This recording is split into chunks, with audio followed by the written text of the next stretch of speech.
everybody, welcome back to No Jumper News. It's Adam22 here with your man AD. Let's get right into these stories.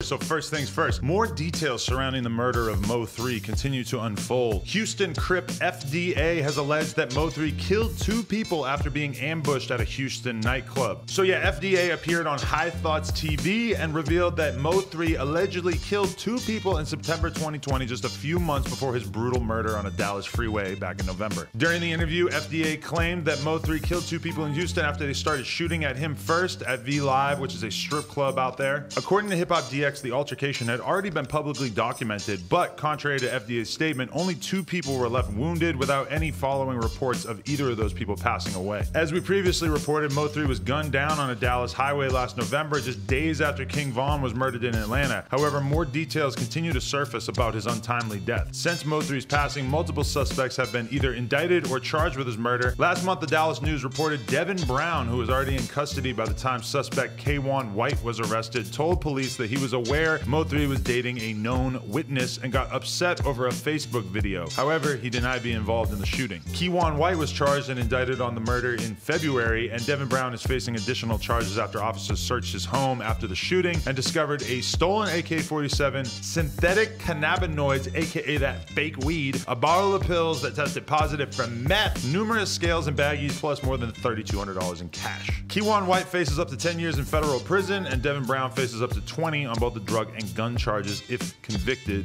Rest in peace, Mo3. Okay, I've been doing interviews for a long time, and I've slowly seen how like the window of who is considered acceptable to interview has just widened and widened. And you know, at first it was like, oh, we're just gonna interview rappers, and then over time it became like, oh, you're a friend of a rapper, we're gonna talk to you.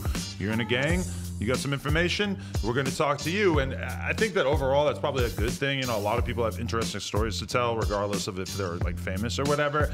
But this does seem like kind of a weird example because you have this guy, and shout out to him, I don't know how well known he is or how much salt we should be taking his words with, but he came out and in the video interview that he did with High Thoughts TV, shout out to them, I seen you tweeting at me telling me to tag you, he comes out and basically says that Mo3 killed 2 people, and then it comes out that 2 people didn't even die in the incident that he's talking about. So to me, this does raise concerns about like whose word are we gonna actually take seriously, because eventually at some point you just kind of end up playing this game of telephone where, you know, you're taking stuff that somebody heard on the street and they're saying in an interview, and then you have to go back and actually look at the case and say, well, actually maybe 2 people didn't even die. I mean, saying that Mo3, rest in peace, killed 2 people is a very, very serious accusation, especially if we're gonna find out like later that day that actually those 2 people didn't even die. Yeah, you gotta do your due diligence. You gotta do your due diligence if you're gonna sit there in front of a camera and say some accusations like that and stuff. You know what I mean? And then too, man, let the guy rest in peace, man. You know, he got a family. They probably don't want to hear nothing about that too, especially if it's not true. Like that the police didn't report on it. If no one else is saying it in publications, why are you going on a platform and spreading something that people who like you who are not going to read and figure the shit out is just going to be left in their head that Mo3 killed 2 people when it wasn't true. And the crazy shit about it is that I don't think this guy, I'll give him the benefit of the doubt, they said he's a Crip, whatever. I don't think he would be coming out and saying this about Mo3 if Mo3 hadn't passed. Obviously, it would be straight up snitching if Mo3 was still alive and he were to come out and say that. He's dead.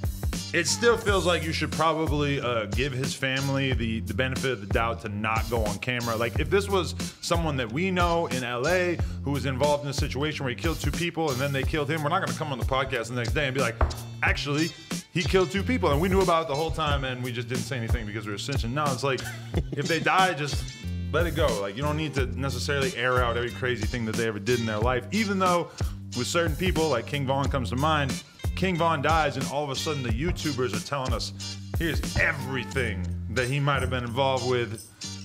I guess it's kind of a sign of the times. Yeah, man, remember that these brothers got kids, man. You know what I mean?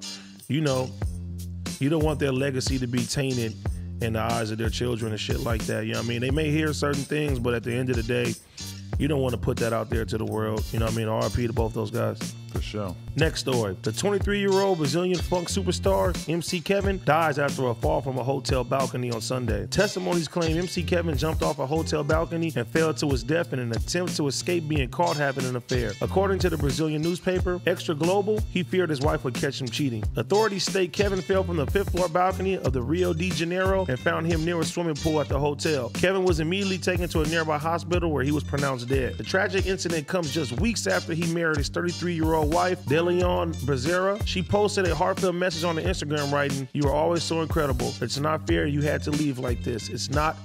Local police are still investigating the incident. Authorities have taken the cell phones of model Bianca Dominguez and Victor Elias Fontelel, who were both allegedly in the hotel room when Kevin fell. The report states MC Kevin and Victor met Bianca on the boardwalk before eventually taking her to the suite. Global reports as the three reportedly maintained sexual relations before Kevin jumped off the balcony. Bianca told police that a friend knocked on a hotel door while they were having sex. Kevin got paranoid that his wife, who was staying at the same hotel, had caught him cheating. He then tried to jump the balcony of the room below, but instead fell 5 floors and hit the ground. MC Kevin launched his career in 2014 and has left behind more than 10 million Instagram followers and 2 million monthly listeners on Spotify. He recently released his album titled Phoenix, RIP. Gentlemen, don't lose your life just because you got caught cheating. It would be way better to get caught cheating than to try to jump to the bottom balcony beneath the hotel that you're in, which to me, that already offers up a whole bunch of problems. Because, I mean, if your girl is storming in the room,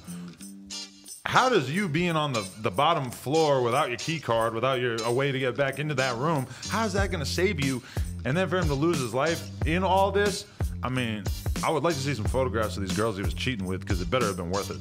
That nigga tried to pull a Shaggy. It wasn't me, you know what I'm saying? Like, that, man, that's unfortunate. And honestly, there's a lot of guys that'll probably do the same thing, but in the heat of the moment, you look like you can clear some shit, couldn't clear it. We talked about this on the show yesterday. I know a lot of people that would try to make that, and 5 floors is no, he was trying to jump 1 floor, and then he fell 5, and he landed next to the swimming pool, which I think is extra fucked up, because you know there was kids by the kiddie pool, and all of a sudden they got to watch this Brazilian heartthrob exploding all over the ground. These poor fucking kids. You didn't need the sound effect? You can't say explode, bro.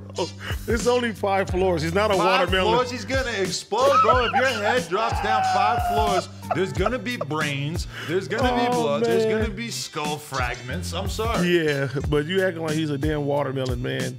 I mean, hey, I'm just saying. All I know is that this guy got married 3 weeks before this.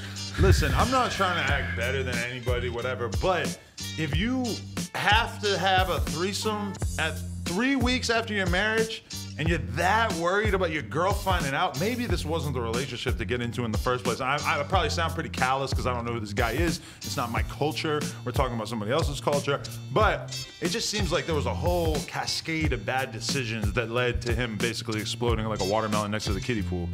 And he still didn't get caught.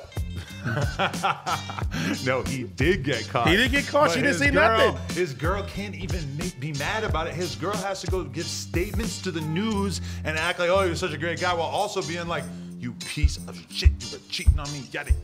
She's so mad. That's really the best way to get caught cheating, though, is you just off yourself right away, and then your girl can't really be mad at you. And he went out with a threesome. That's real. Ching ching. Yeah, but imagine trying to slip down to that bottom balcony and you're all covered in sex fluids and you got oil, you got hanging all over your hands and shit, bro. Is it any surprise that he didn't make it? I don't know. Oh my God. Anyway, rest in peace. YouTube, do us a favor. Like, comment, and subscribe, and we'll be back real soon. Appreciate y'all.